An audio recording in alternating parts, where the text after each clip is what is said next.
Buenas, buenas, ¿cómo están? Bienvenidos y bienvenidas a una nueva entrevista de Cable a Tierra. En este caso, uno de los temas ambientales por excelencia en la historia de la ciudad de Buenos Aires y uno de los temas que más impacto producen, por lo menos en el ambiente, en las comunidades y en muchas de las cabezas de todos nosotros cuando pensamos en la agenda ambiental, cuando pensamos en la contaminación de todos los días y cuando pensamos también en la generación de empleo, en la posibilidad de ampliar la agenda verde. Es por eso que hoy vamos a estar conversando con Alicia Montoya, es responsable del equipo técnico de la cooperativa El Álamo y también miembro de la FACIR, la Federación Argentina de Carreros, Cartoneros y Recuperadores. Hola Alicia, ¿cómo estás? ¿Qué tal? ¿Cómo estás? Bienvenida al ciclo. También Gracias. docente, ¿no?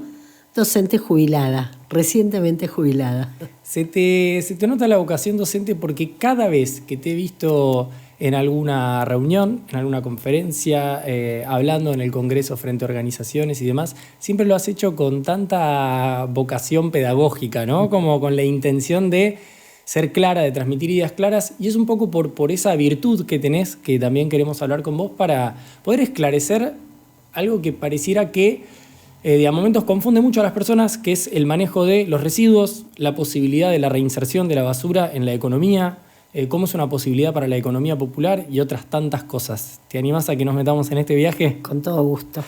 Vamos a arrancar de a poco con la intención de culminar después en un diálogo sobre la ley de envases con inclusión social, pero para eso necesito que pongamos alguna información sobre la mesa. En ese sentido, pienso desde cuándo es que existen los cartoneros en nuestro país. Para algunos pareciera que las conversaciones sobre separación de residuos en nuestras casas, en los edificios, o qué es lo que hacen o no hacen los camiones o los carros, parece que empezó hace poquitos años, pero en realidad esto viene de largo. En general está anclada la conversación sobre el surgimiento del movimiento cartonero en la crisis del 2001. ¿Qué tan así es? No, en realidad no es así. En la época de la colonia había cartoneros. Hay documentos históricos muy interesantes, como siempre la generación de residuos y el mal manejo de esos residuos generó algún sector de la población que encontró en eso una forma de vida. Y claramente si encontrás una forma de vida es porque eso que vas a colectar sirve para algo, si no, no tendría ningún fruto económico. Sí hay una particularidad en el 2001, que es la masividad, por un lado, y donde también se confundió la crisis del hambre con los cartoneros, digamos. Al interrumpirse esa cadena del cuentapropismo, sobre todo en las grandes metrópolis, bueno, la gente se volcó a las grandes ciudades a buscar alimento, cosas para vender. Bueno, la verdad que recordarlo todavía genera esa cosa increíble de que en el país de las vacas y el trigo, ¿no? Haya sucedido esto, pero sí hay un punto de inflexión, que es el 2001 pone en agenda, obviamente, el tema de la pobreza, pero también pone en agenda cómo los sectores populares, muy a contramarcha de lo que se dice hoy, ¿no? Los planeros, unos afiches que leí recién en la calle que decían el 50%, la mitad del país no quiere trabajar, refiriéndose, basta de planes, un sindicato creo que lo saca. Lo cierto es que en nuestro país los esfuerzos que los sectores populares hacen para generarse un ingreso de lo que sea y a lo que sea es muy grande y cualquiera que recorre el país puede dar cuenta de ello. En 2001 lo que ocurre es que esa masividad, sobre todo en la ciudad de Buenos Aires, genera un golpe a distintos sectores, a las organizaciones sociales, a la política en general. Entonces surge una cosa muy rara, que es que la organización del movimiento cartonero es casi paralelo a la organización de las asambleas populares.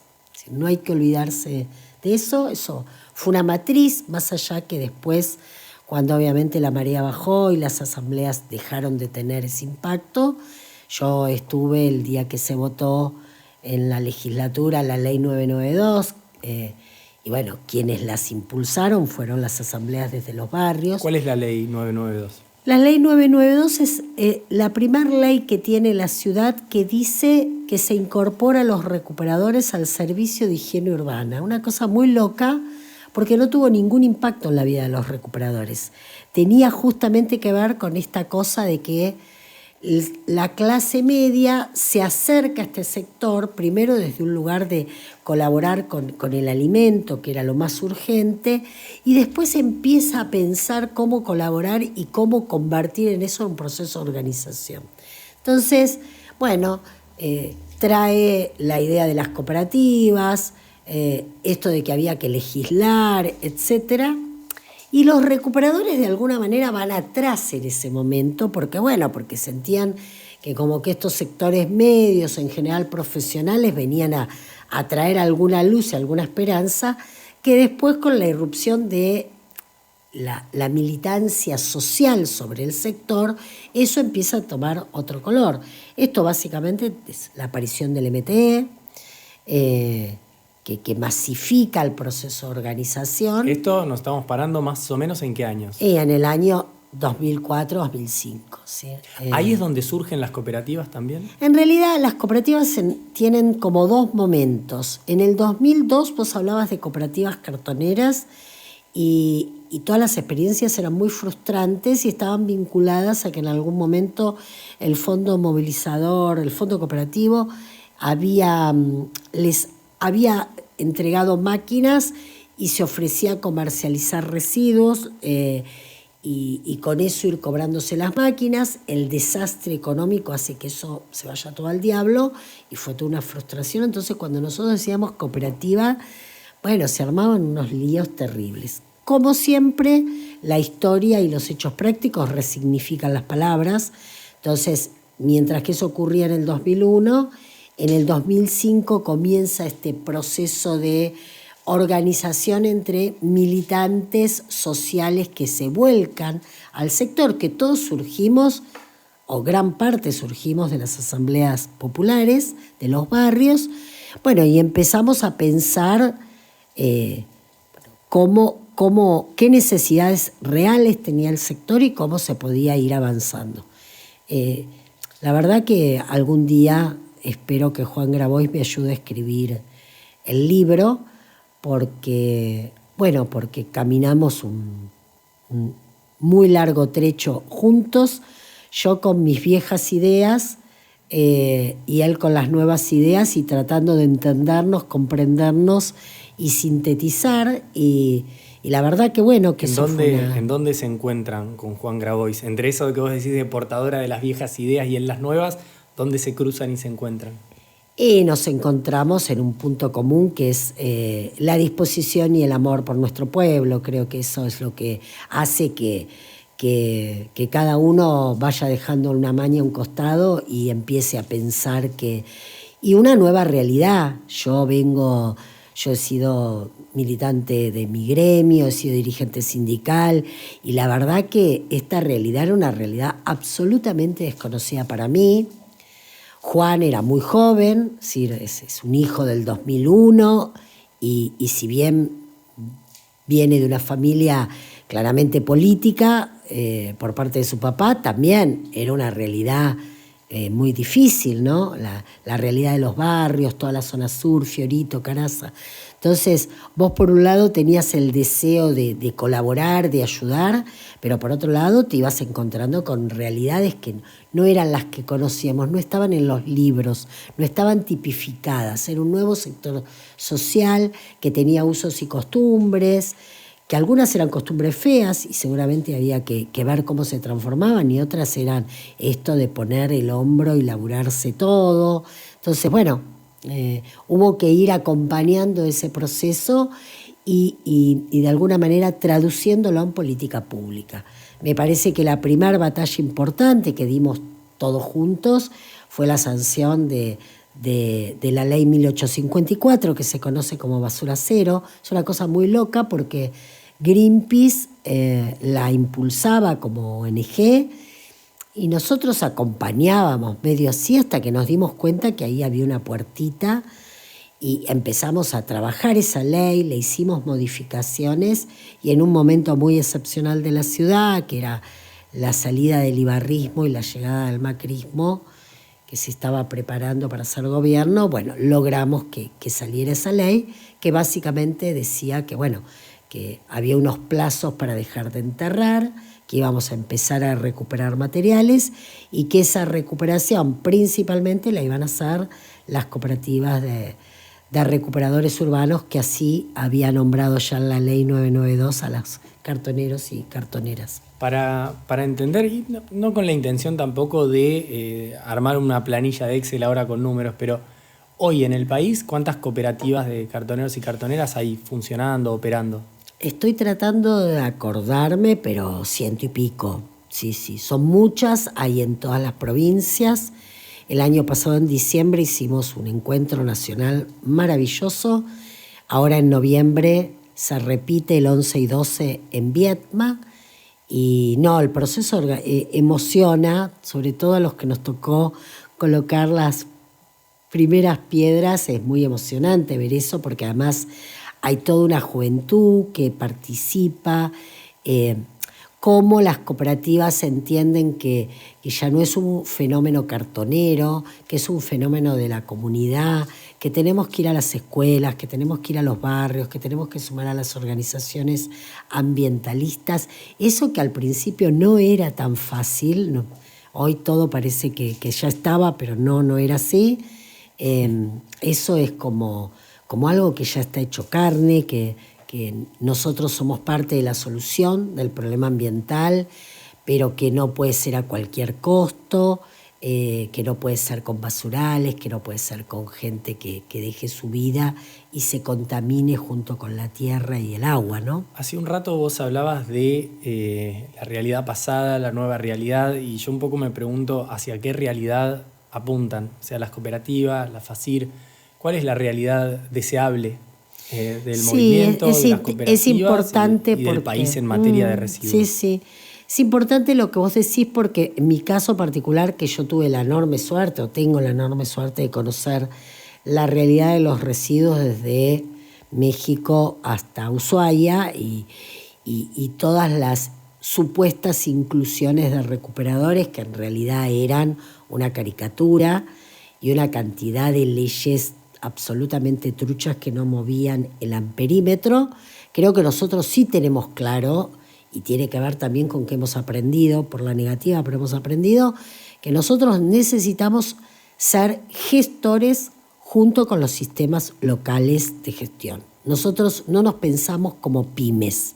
Y esto es importante porque siempre me acuerdo un almuerzo de Gabriela Michetti y Mauricio Macri con Mirta Legrand, recién asumidos, y hacía muy poquito que yo la había ido a ver, apenas que asumió, para decirle que, bueno, que esta era una problemática, que ellos habían sido elegidos gobierno y que queríamos conversar con ella y encontrar una salida que no fuera violenta, que no fuera la expulsión de los trabajadores. Bueno, entonces ella en ese programa dijo, estuve hablando con una referente, dice, y qué bueno, ojalá que cuando termine nuestra gestión sean todos empresarios, ¿no?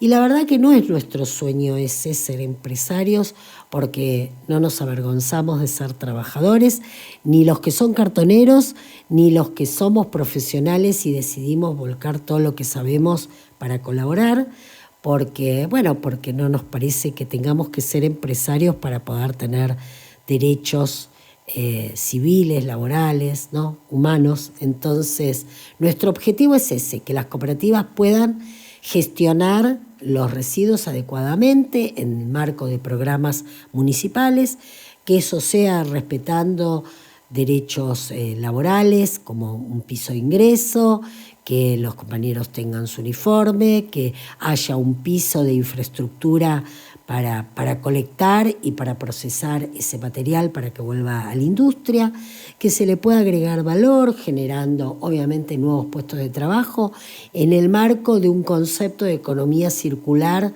no de Hotel Hilton, sino de realidad. Hay muchísimos eventos en todo el planeta, en hoteles de lujo, hablando de economía circular, y cuando después vos mirás la realidad, está muy lejos de eso. Nosotros creo que si quisiéramos tomar 3, 4 ejemplos reales, siempre vamos a encontrar un recuperador, una recuperadora, una cooperativa, un residuo, una empresa, y donde efectivamente vos ves que hay una práctica de economía circular real y de impacto. Quiero hablar de hechos, de la realidad del día a día, y pienso un poco partiendo de cuando comenzó la gestión de Mauricio Macri en Argentina, me refiero a nivel nacional, con ese DNU de urgencia en donde permitía la importación de residuos a nuestro país.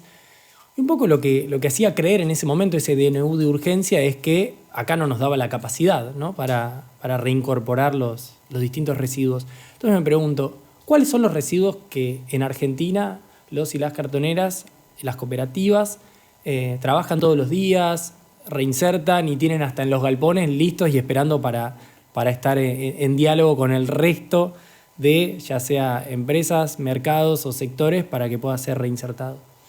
Bueno, es muy importante tu pregunta porque si uno piensa para atrás, en aquel 2001, 2002, 2003, 2005, era cartón, diario y revista. Eso era lo que juntaban los compañeros y por eso cartoneros. Hoy la verdad que la variedad de materiales es muy grande en términos macros, ¿sí?, lo que juntan todas las cooperativas, por supuesto es cartón, diario, revista, todo lo que es PET, lo que las personas conocen como las botellas de agua y de gaseosa, todo lo que es vidrio, los metales, básicamente las latas de aluminio o de hojalata, y todo lo que son los envases, los plásticos vinculados a los artículos de limpieza y de tocador. ¿Y dónde van a parar? ¿Se le vende a una papelera? ¿Se le vende a una fábrica en el Parque Industrial de Pilar? ¿A dónde paran? Bueno, eso es interesante también porque al principio la cantidad de intermediarios que se quedaban con el esfuerzo de nuestras compañeras y compañeros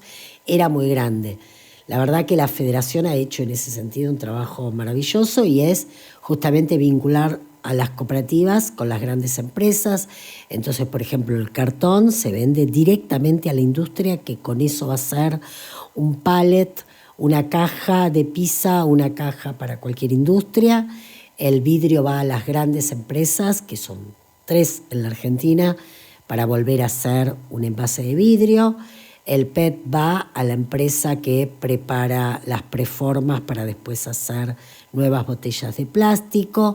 Digo que lentamente el sector avanza en trabajar directamente con la gran industria. Y en paralelo, y esto también es muy interesante, según el lugar donde la cooperativa está, empieza a relacionarse y a ser proveedora de materias primas para pymes que por ahí no tienen un trabajo en escala, pero permiten empezar a incorporar algunos materiales que antes se desechaban. Por ejemplo, el plástico de los yogures, de los quesos crema o de los dulces de leche, que era todo basura antes. Hoy, bueno, hay pequeñas empresas que todavía no en el volumen que necesitamos, pero que lo empiezan a comprar, los plásticos de un solo uso. Digo, la verdad que yo creo que la sociedad no sabe que las cartoneras y cartoneros han impulsado el concepto de economía circular, han hecho nacer pequeñas empresas e impulsan además nuevos puestos de trabajo que superan el de las cooperativas. Por ejemplo, la industria automotriz tiene aproximadamente por cada trabajador de la gran industria 8 puestos de trabajo. La industria recicladora, algunos estudios dicen que son 12. Entonces digo, no solo son los puestos de trabajo que se generan en una cooperativa, vos después tenés choferes que trasladan ese material hasta en una industria, los obreros de esa industria, nuevamente la logística para distribuir el nuevo producto. Son muchos puestos de trabajo, por lo tanto es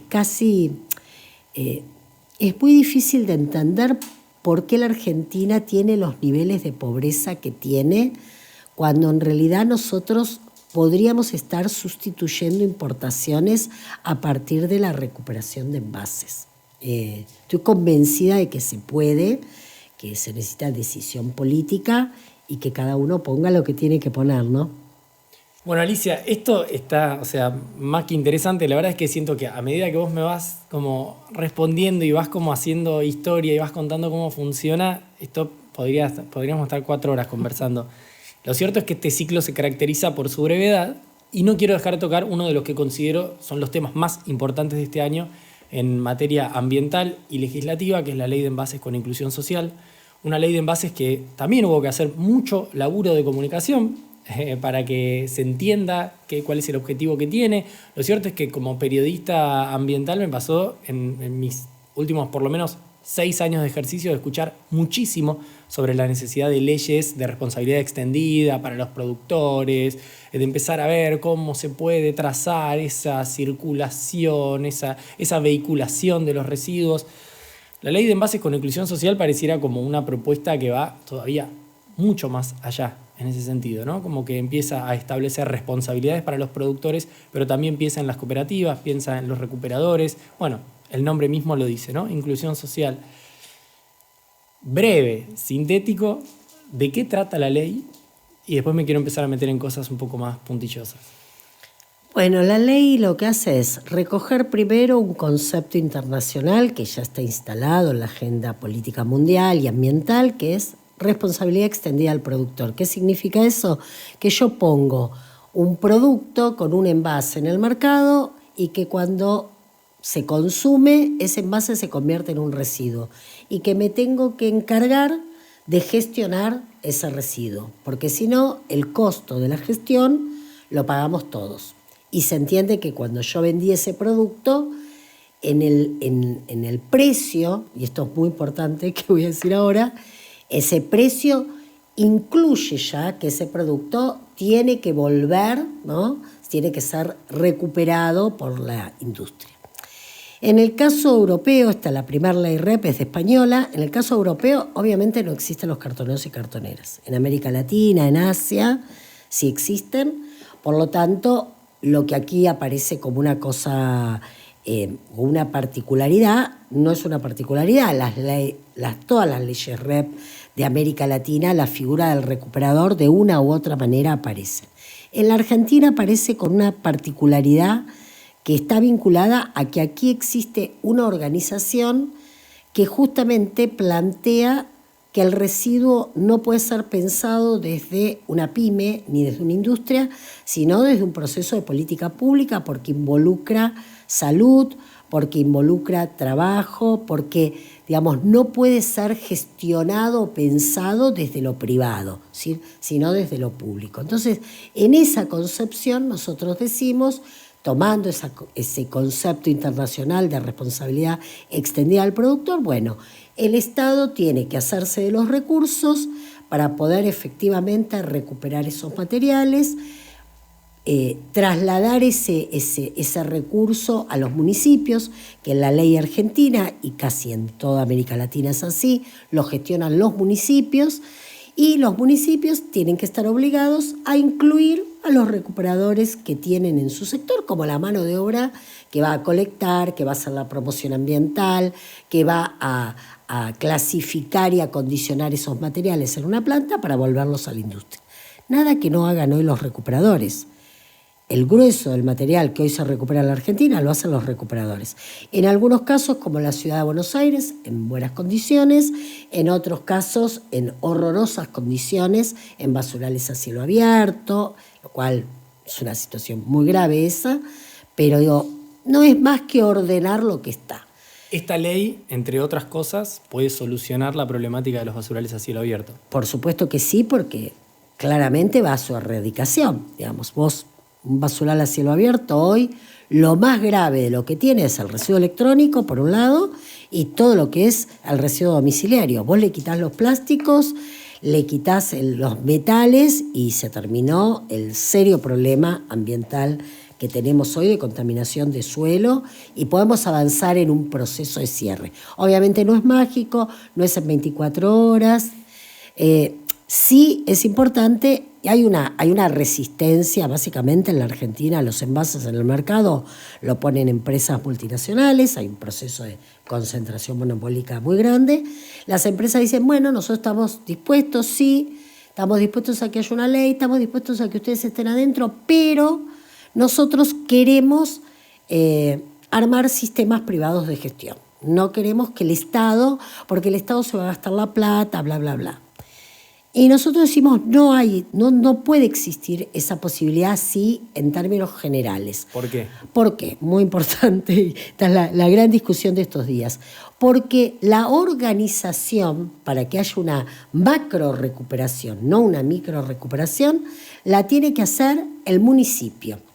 Y además, para controlar que las metas de recuperación que se plantean, se necesitan sistemas de trazabilidad donde, por supuesto, yo no puedo ser juez y parte, claramente. Es decir, alguien me tiene que poder controlar. Entonces, nosotros no nos negamos a que participen en el manejo de los fondos, absolutamente en nada. Es más, les hemos hecho múltiples propuestas. Lo que decimos es, el Estado tiene que tener la potestad de decir algunos comos, de fijar algunos límites. Hay mucho miedo en relación a algunos envases que son muy malos, sobre todo los multilaminados, los plásticos de un solo uso. Nosotros no somos locos, sabemos que sacar un envase del mercado significan puestos de trabajo también en la industria. Entonces decimos, ¿cómo empezamos a andar para que paulatinamente se pueda avanzar? Confiamos en que habrá un proceso de reflexión después de varios años de discusión. Yo hace 20 años que milito la ley de envase y he conocido todo tipo de proyectos. A mí me parece que este proyecto, con cosas que hay que mejorar y que estamos esperando la devolución de las diputadas y los diputados, porque hemos visitado todos los bloques, oficialismo, oposición, que hagan la devolución, que nosotros estamos abiertos a discutir, pero que el 2022 tiene que terminar con ley de envase. El ambiente lo pide, la economía lo pide, los recuperadores lo piden y lo más importante, muchísimas ciudadanas y ciudadanos hoy han entendido que la ley de envase es con nosotros adentro. Gracias, Alicia. No, gracias a vos. ¿Cómo la pasaste? Yo, bárbaro. Muchas gracias. Es un gusto charlar con vos.